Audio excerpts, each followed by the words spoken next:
is a general discussion about mental health. It is not to be interpreted as specific advice for a specific situation.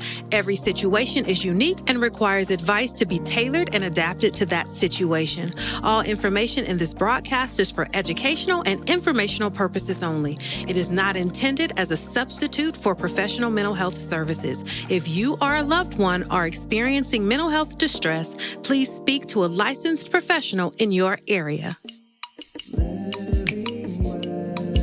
It's time to shine that light that lives in you. Living well.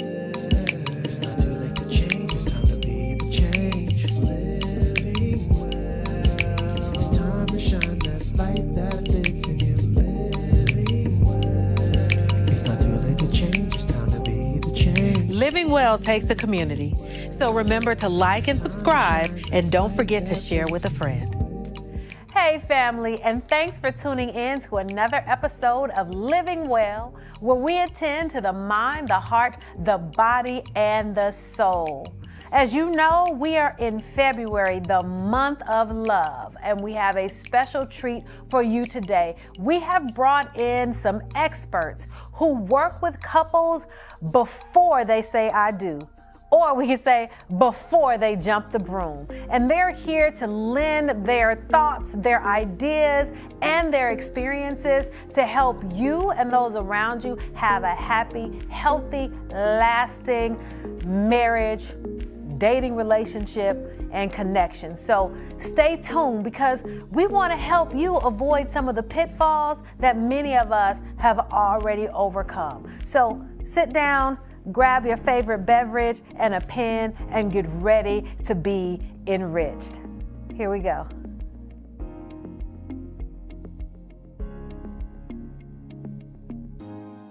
Hey family, now I told you that we had something very special in store for you.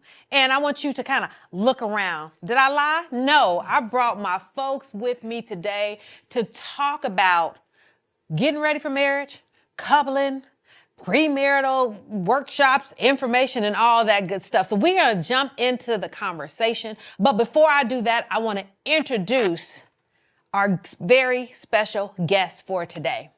So on this side, we have Joanna and Chris, who are marriage prep facilitators, new marriage prep facilitators.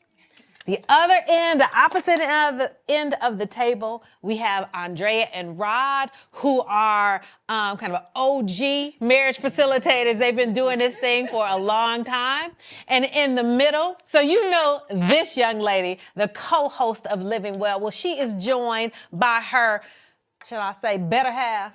Her better half, Mr. Terrence Lark, Dr. Ronisha Lark. So they actually serve as the, what would you call it? The leaders. Leaders. Yes. They're the leaders of the marriage prep workshops here at Faithful Central Bible Church. So I want to welcome you all. We want to have a conversation. It's Valentine's month, right? The month of love. So I really want to talk about how are we preparing people for forever. Mm-hmm. That's a big, big thing. But let's start off by getting to know y'all. Who wants to go and tell us a little bit about your love story? Now, we don't have all day, but we want to know. Tell us a little bit about your love story. I guess we'll start. So, Joanna and I initially met when she was in college. My mentor was her gospel choir director. And I would often go up to Santa Barbara. She was at UCSB. I would also often go up there with him at least 3 times a year, sometimes to his classes. And so I met her when she did her first solo with the choir. And it was common practice that the choir, well, you know, first of all, it's Santa Barbara, so, you know, it's not highly populated with Black students. Mm-hmm. So the Black students in the choir would often go to Denny's after. And that's all we could afford. Right. So she was walking toward me, and it was nothing, you know, I wasn't interested or anything, but she was walking toward me and I stopped her and I said, "Hey, you did a really, really good job on your song tonight. And she looks at me, she goes, thanks. And then just kept walking. I'm like, well, it wasn't that good anyway. I'm just trying to be nice, you know. Damn. So, no, just that kind of started our friendship, so to speak, because after I would continue to go up there, you know, we would see each other, see, you know, her and her friends, and I would just speak. But it wasn't until that same mentor started a church in 2010. So in 2009, we started doing ministry together. We were both on staff. I was the minister of music. She was working with the children and the youth. And yeah, we just became friends after that. And then she had a birthday that January 2010, and her friend comes to me and she goes, my friend is having a birthday dinner and wants to know if you would like to come. And I'm like, which friend is this? It's one of two. It's either Joanna or it's Brittany. Which one? And so she's like, it's Joanna. So I was like, all right, cool. And then we just kind of, no, but I mean, listen, we got to give the people the real. But no, we just started hanging out with each other, group dates, and then the rest is history. That's kind of how we started. And how long has it been? How long have you been married? We've been married for 11 years. It'll be 12 years this August. And we have 3 children, 3 boys. Oh, all right.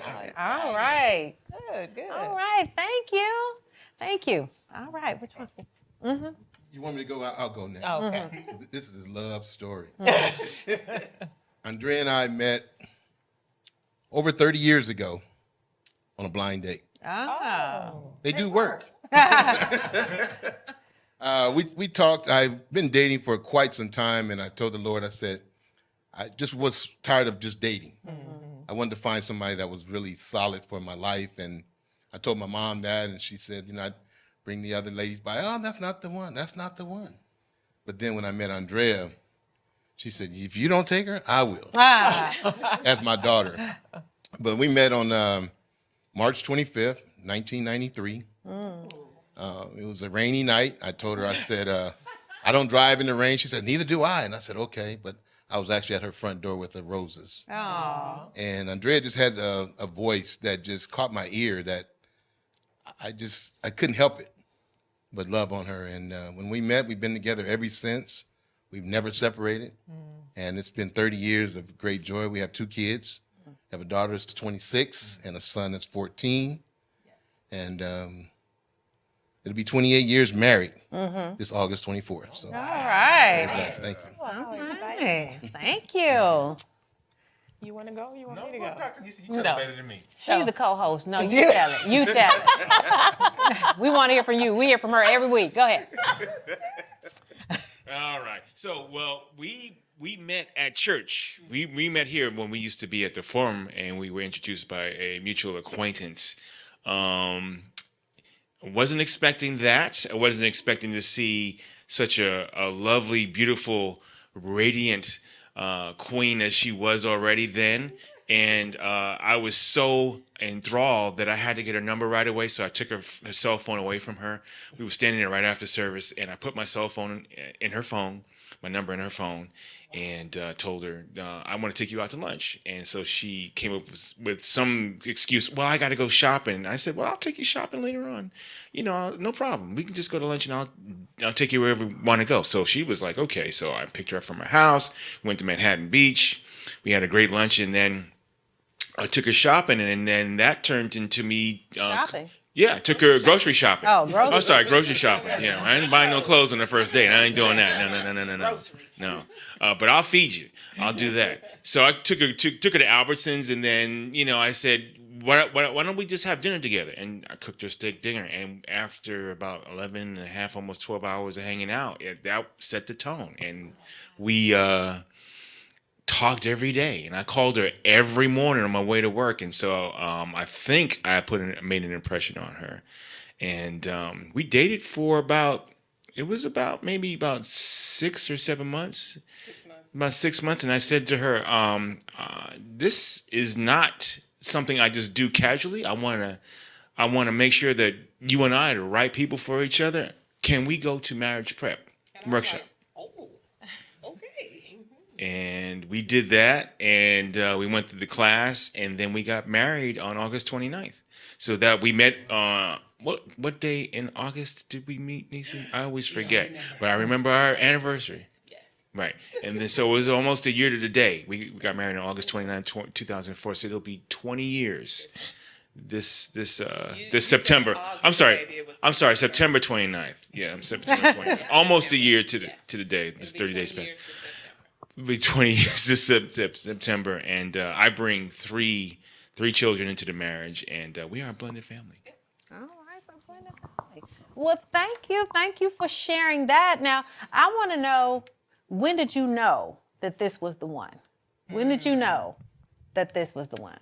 The first time I heard her talking about what I had never heard before. And that was, what are you going to give to the world and what do you expect from the world? And it was a godly sense, and it just captured my ear immediately. And I knew right then and there that was the one for me. I had no second chances, no second guesses. And I made my choice that day. That this is going to be the one for me. In spite of what I thought, what the world was trying to throw at me, God had a gift for me. And that's what I took the gift, and I appreciate it. Can I add to that?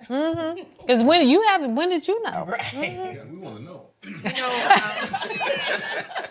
What was so unique about Rod was his love for his mother. And that was attractive to me because I knew that if he could love on his mother the way in which he did, that our relationships will not correlate, but he could love on me as well. So that was my first attraction to him because I wasn't wanting to date when I first met Rod. I actually lied when he called me. I told him that I was busy. And then I called him back. And at that time, I was in the he was in 213 area code, and I was in the 310. And so I had to pay for the call. And initially I was like, well, why did you incur that fee? You should have talked to him when he called you. But how he expressed his love for his mother, that was very attractive. I was attracted to that because my mother was everything to me. And so the fact that someone could love on their mother, I know their love could carry over to me.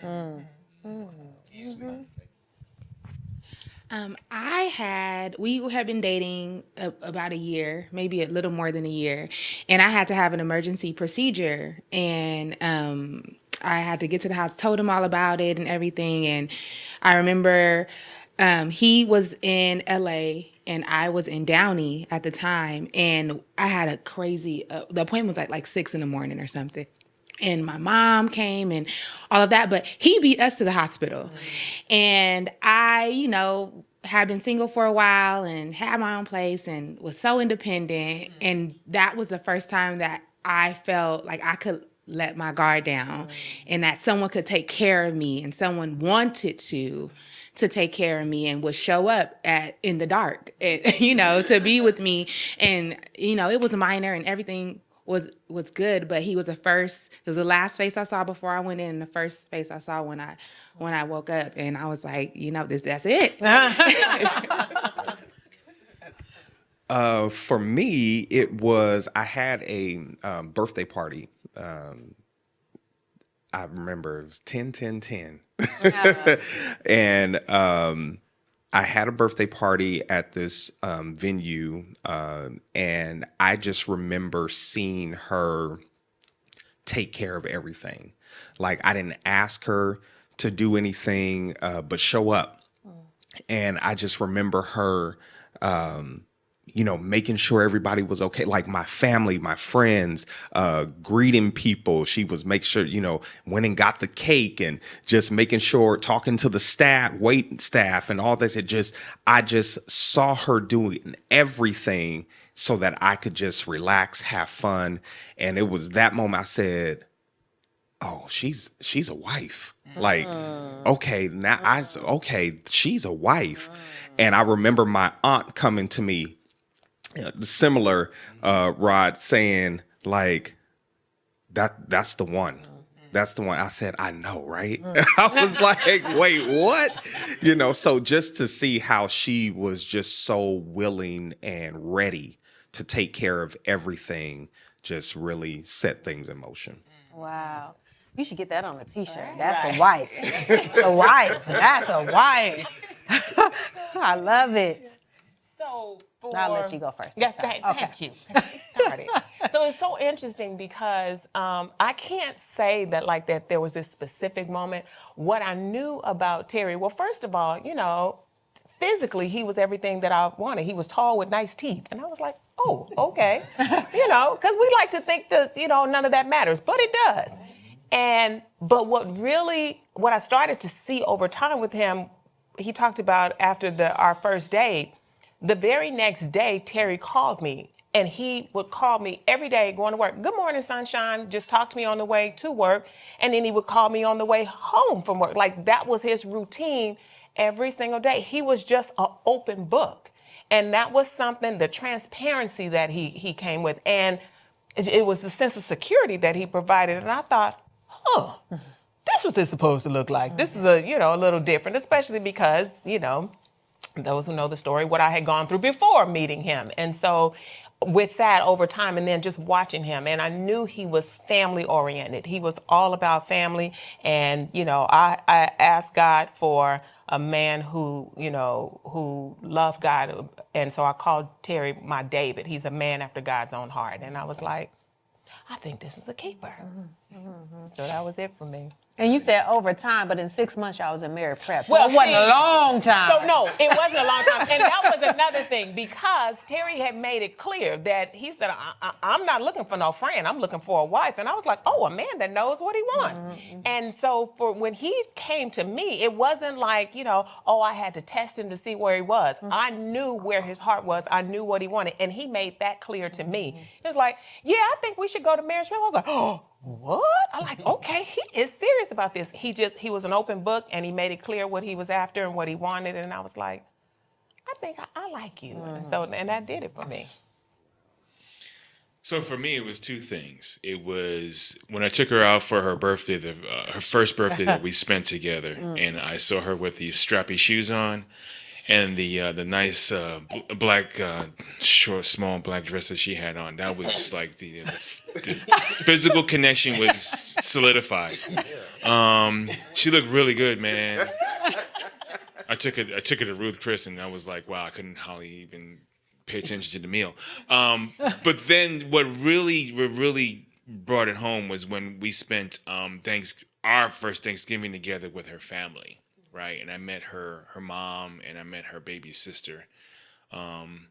And to see how they react, how they intertwine with each other, and connection, and how tight she was with her mom and her sister.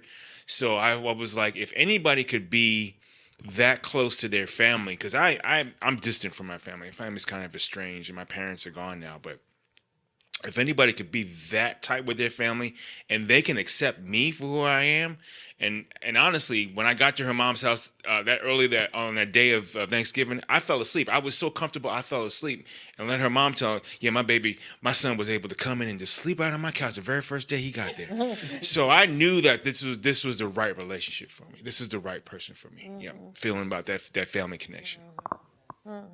So I'm hearing, some of the qualities that you all were looking for and identified as being necessary or important to having life partners. I think it's really interesting how your families also saw something and came and was like, I see something, I'm gonna let you know just in case you don't know, that you had others who were involved and able to see the light in the person that you chose. And also this idea of like being interested in who you were and where you're going, having God there. How are you treating other people? Not just them, but how you're treating other people and how they're treating you, right? Going before you and showing up at the hospital and, loving your mom and this transparency. So as we think about the couples who might be watching and people who are dating, like what are those things that are important? And I'm phrasing this in a question. Like you've talked about some of the things that you saw, but when you're ministering to couples, what are those things that you tell couples are important to be aware of as they're thinking about moving from dating to marriage? What would you say are those important things? I got goosebumps on my arm just thinking about that, because you mentioned it, Dr. Holmes, it's family values. Family values of how you interact, and how my mom was a single parent for 16 years, and she raised me, but she never left me a day uncovered. She always makes sure that I was either at my grandmother's house or in her arms. I wasn't just abandoned. So that's why I loved on her so much, because I felt that the family values, when I met Andrea's family, her mom was like open arms. Her sisters, including her dad, were open arms.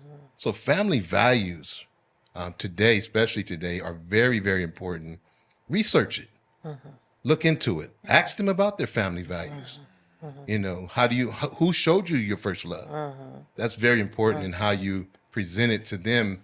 It brings attraction or unattractive. You know, because it's always, when we do the counseling, I remember, and I even shared today with couples, it's not what you see now, it's what they've seen when they were children. And it comes out. And then that's how they react. That way you'll know if this is going to be your bride or your king. This is one indicator, just one, but it's very valuable. Family values. Investment in family.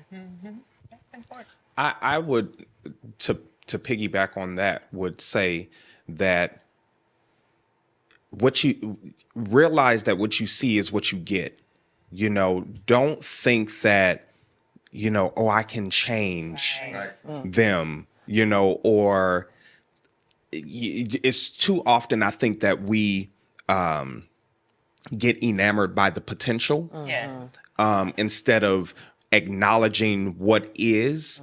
And that, I think that that's where a lot of couples make the mistake in the beginning. It's like, well, I think they can be. No, what are they showing you right now? Because you know, one thing that my wife always says is that, you know, what you see now only magnifies in the marriage. So if you can't handle it now, it's going to be 10 times worse once you get married. So I would just say, you know what you are really looking for, what you really want, and stick to that. Because if you waver, and not to say that, you don't, not to say you got this whole list, and if it's not 100%, then don't do it. That's not what I'm saying. But it is really know what you want and know what you're getting before you decide to make that next step. Right. I was going to say the same, just your non-negotiables, what are those things? But also just one thing that's really important that I learned after getting married was what's their reaction when they're upset? How quick are they to forgive? Is this something that's going to linger? Are there things that, how do they handle conflict? Have they ever been shown how to handle conflict? Or, because I think that's where it's not that problems might come. They will come. Right. So then what are you all going to do as a unit when that comes? And how quickly are you going to be able to forgive? Because some people just don't know how to forgive. And you could be the one that's the unforgiver, So how are you going to move? Because it probably was in your marriage prep class that, you have to be, a marriage consists of people who are forgivers, and you have to be quick to forgive in marriage, because it happens so small things, larger things, but there are moments where you have to see God in them and let the God in you move forward. And what is that process going to look like in your life together? Right. Yeah, I think that's so important. Before you go, I just wanted to say two things that you all just touched on. I'll tell couples all the time that when you're thinking about marriage, you have to say, if this person never changes, I can live with them forever. Yes. Because you can't get married to change someone. So, we pray that there's growth as you mature, but the way that they walk in the door and you're saying this is forever, you have to be prepared for this to be forever. Yeah. And if you can't do that, then it's not time. Right. And I also really feel that the assessment of the health and the longevity of a couple is not how well they get along or how well they love each other, but how they handle conflict. People, you could be doing wonderful and you have that some conflict that you two can't get past, and it'll destroy all the connection that you have with each other, which is why God has to be in the center. Because if we're moving in our own flesh, we ain't gonna forgive nobody. I'm trying to wait time to get back, and I'm holding the tally, right? So, you know, now I'm not cooking. Forget it. You should find something to eat. You know, I'm trying to figure out how to get back. When you have God bring you back to the center, and then you can treat that person and forgive him the way that God, you know, forgive them the way that God forgives us. I think it's so important. Yeah.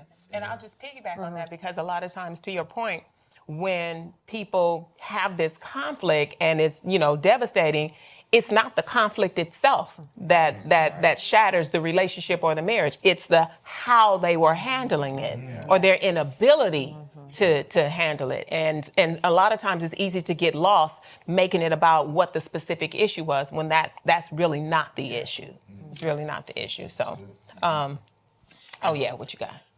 I think for me, I always try to pull it back to show what I have learned as far as marriage is concerned. It's what God reveals to you once you do get married.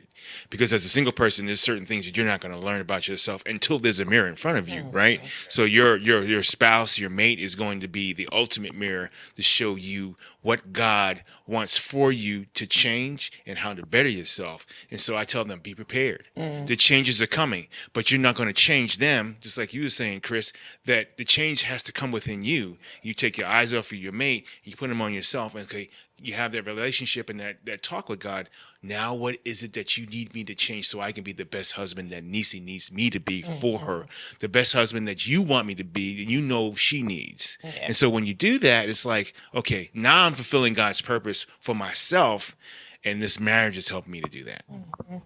And even just to piggyback on that, one of the things that I think is really important, we talk about it a lot, and that is this idea of transparency. I think it's so important, like you were saying, about who you think you're getting, and oh, I can change them. Be who you are. You know, people don't want to be blindsided in a relationship. And so it's important when we tell couples to be transparent, and don't be afraid to look at the red flags. When you see the red flags, we all know what the red flags are. Don't be afraid. And just because you see a red flag doesn't mean, uh-oh, that's it. But look at it, examine it, because the red flag could be reduced to an orange. It could go down to a yellow. You know, it just depends. Or it could catch on fire. Or it could catch on fire. Exactly. And it's so important, because we see so many couples that go into marriage with all these huge red flags that were never addressed. Right. And then when they get in the marriage, it's like, okay, well, I'm ready to throw in the towel, but you've been in there 5 minutes. Yes. And so it's important, I think, to be able to look at the red flags and you know, not avoid looking at them. And can I just add to that? I often say, lay before each other naked, and I'm not saying in the physical sense of me being without, you know, in my birthday suit. Right. What I'm saying is give them all of you, all of who you are, the good, the bad, the ugly, and the stuff that you're trying to change, because that's when the real stuff comes out. And I hear people say oftentimes, now I'm complete because I have an intended mate. No, I came to Rod complete. Right. We complement each other. And so that's something that really needs to hit home. Like, I came to him complete. Now we're complimenting each other. And so we got to be mindful of that and the language in which we use.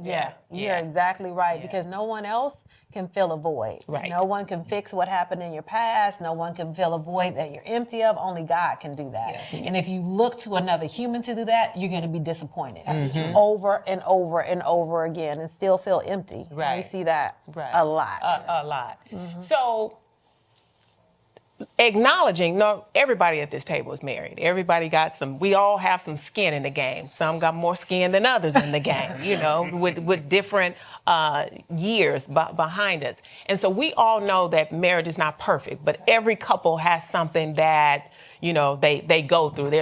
Every couple deals with something that keeps them before the Lord, if you will, and yet have to continue to work on. So the question is, you know, think about what's that one thing, that one thing that you as a couple have had to kind of stay before the Lord and endure and overcome. Can I add? No. I think I'm going to start. I think that I mentioned to you guys when we first started, my attraction to Rod was his love for his mother. That also became our biggest storm in our marriage because I couldn't say his mother's name. I couldn't say, Mom, what you talking about my mother for? And I would just be saying, maybe she's on her way over. But intense fellowship would happen when I mentioned his mom because he was so protective of her. And so that often became some of our greatest struggles. That became intense fellowship. And in fact, there became a period of time where I had some unforgiveness and his mother and I stopped talking. And that took a toll on him because two women that he loved dearly were at odds. And so we prayed about it. We asked God about it, but I kept saying, I run this house. I'm the woman of this house. I'm the wife of this house. And God solved that because only he could do it. Right. Because I was right in what I felt was right and she wanted to be right in what she felt was right. But at the end of the day, our love for each other and our love for God subsided that. Yes. But in addition to that, I think one of our hiccups were finances, which is huge with everybody. You know, when we get grown, we look forward to making decisions and not asking people questions about those decisions. And so I have an accounting background. I used to balance our checkbook to the penny. Rod, he would spend money. And it wasn't about balancing it to the penny. It was like, I'm grown, I made the money, I could spend it.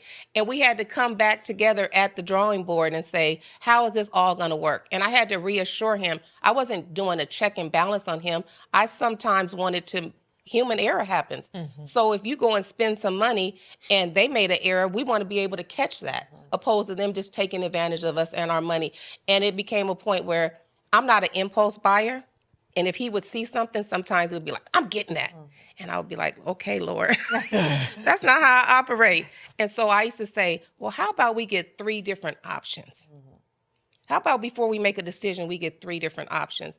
And it came a point where that aha moment came on and we went to buy something and Rod said, let's get 3 options. I was like, thank you, Jesus. Prayer works, family. Prayer works. And so that was probably 2 of our biggest struggles. Yeah, 2 of our biggest struggles. Yeah. I would say for us, we had to learn how to communicate. I mean, it's still an ongoing, ever evolving process. But when we would have disagreements, Chris would shut down. And in the beginning, it would be like days. And I'm like, we're in this 2-bedroom apartment. We can't walk around this house not talking to each other. So that was definitely a journey for us to just learn how to talk to one another. You know, what trigger words were, you know, kind of setting him off or setting me off, and just learning that we want to get to an end. We want to reach a resolution. So what paths do we both have to take? So over time, you know, he would thaw in less and less time, you know, and then certain things, what I learned is like everything you got to pick your battle, Right. you know? Right. So some things didn't need to become all the things that I had made them. Right. And I would also say just having kids, we had 2 under 2. They came back to back, and it was hard for us to find time for it. Well, yes, definitely. Yes, it's a little easier than it was when they were both in diapers. But for us, it was just finding time for ourselves individually, right? Where I wasn't mom and I wasn't wife, and I just felt lost in all things cave manner. And then finding time for one another. And we had to make adjustments to our schedule, and their bedtimes got moved way up, and we were able to, you know, find time to watch a show. Even those little things, it just seemed like every conversation was about them. And we were not seeing each other and our goals and our passions and the dreams that we had, and being able to pray with one another. Those things just kind of got put on the back burner once they got here. So trying to find that time for one another, it took us a minute, but we got there. I would add to that. I think that ministry was a huge thing between the 2 of us, because I was constantly doing ministry. And when we had Carter, our first son, like that became a point of contention. because it was like, I'm here, I'm doing all this, and you're gone. And, my whole thing was, but I'm here every night, putting them to bed, getting them up, getting them dressed, and so that was such a point of contention for us, that we really had to go before that. And even now, ministry, I'm more involved in ministry now, but and we got more kids, but I'm also home a lot more too. I had to find the balance, and for her, her big thing was always the thing that attracted her to me, and the thing that I was doing when we met was the thing that was like driving the wedge. And she was like, I had to come to Jesus moment and be like, now this is what he was doing before I met him, or when I met him. Like, why is this, such an issue? And then again, for me, it was like I had to pull back a little bit. There had to be the compromise between us. So even now that I'm doing more in ministry with more kids, I'm home more, and we do a lot more, or I can take them. All right, conversation over. I love it. But it's what's so interesting is like the message that what we are saying is no marriage is perfect and everybody has something. Sure. I mean, and that's what marriage is it's very, very, very real, and it's not perfect. So you gonna let your husband I am. I'm just gonna turn it over, okay. No, I am not window dressing. No, I'm just joking. Anyway, so I brought into the marriage really bad credit, okay? And I brought a bad habit of living from paycheck to paycheck, robbing Peter to pay Paul. And so I decided to be engaged to a person who had a perfect FICO score. And so when you mix those two together, it is a powder keg that's ready to blow up. So I was very defensive about how I handled the finances. I swiped my card too often. And so that caused a lot of just intense fellowship. Yeah. A lot of just roughness in our marriage, to put it plainly, for the first 7-8 years, until I decided no more. I said, I don't want to keep arguing about this. I'm tired. I'm sick and I'm tired. And I know that I'm the problem. So when I started to look again, turn this whole camera back on myself, stop being defensive, Terry. Grow up. That little boy inside of you doesn't need to be protected anymore. Okay, so I started to listen to the things that she was telling me and started to take it to heart. These practices had to be put into place. She had to take my card away from me. So I was like, okay, put me on a allowance. I'm a grown man. I'm 50 plus, whatever. I'm good. So, but that's what it took. Yeah. But it was learning to get past my own defenses and just stop reacting to things and respond and waiting to respond and just maturing. Yeah. But the flip side of that also is, though I was, like you, I am really good with handling the finances, managing them, having a perfect credit score. Even I had to be like, okay, how is that coming across to him? How is it making him feel? So it was like, how can we do this and get on the same page? It wasn't just about him having to learn, not to be so defensive, but it was like, okay, down to the penny, like, okay, it's not the end of the world that he swiped the card. Okay, don't get mad that he swiped the card and you paid more in overdraft fees than you had for what we won't address that. But again, we really, no, we won't. But there was some learning that had to be done on both of our parts, because I had to be able to meet him where he was. And the blessing is that he knows that though I manage it, but now it's something that we do together. He'll never be able to balance the checkbook. And it's unreasonable for me to expect that from him. But we can now come together in the way we make decisions about our finances. But it was a journey. And then in full transparency, excuse me, the other pieces, we said that we were blended families. Blended families are not, always easy. When you're trying to merge households, when you have children who come out of two different households and rules and different things like that. And So it's just one of those challenges that people have to still navigate. But, you know, we all know marriage is not perfect. So, yeah. But what excites me is insight. Everybody talking about your own self-reflection, focusing on you, not he, she. That's right. But being able to sit in whatever the conflict is and say, what's my part? Or what do I need to do? Or saying, oh, he was in ministry before. Or, you know, he loved his mom and I knew that when I got, you know, or how am I? I love some insight. I love some insight. Again, that's attractive. Some insight is attractive. It is okay. I'm mindful of the time. You know, usually we stop here, but I'm having such a great time. We gonna make this a part 2. Y'all gonna stick with me? Okay. So we gonna make this a part 2. We gonna keep talking, and I think we should probably talk about what marriage prep is when we come back next week. But yeah, let's keep talking. We ain't gonna cut this off. Okay. All right, family. So you just heard it. We are going to continue this conversation next week, so we want you to stay tuned.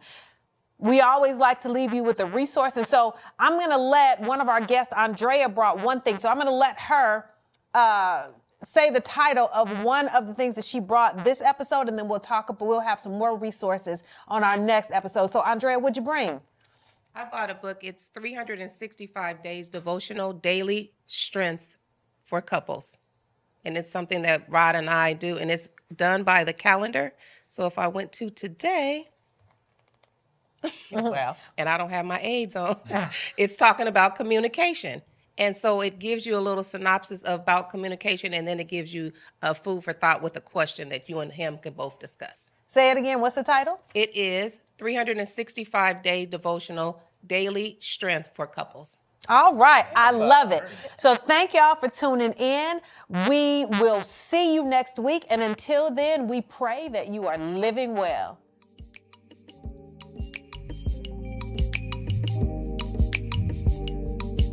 For more information and resources, be sure to check us out at normalizehelp.org. And you can always email us at livingwell@faithfamily.org to get a question answered or to tell us a story. You never know, your question might make it to air or be the subject of one of our episodes. See you next week.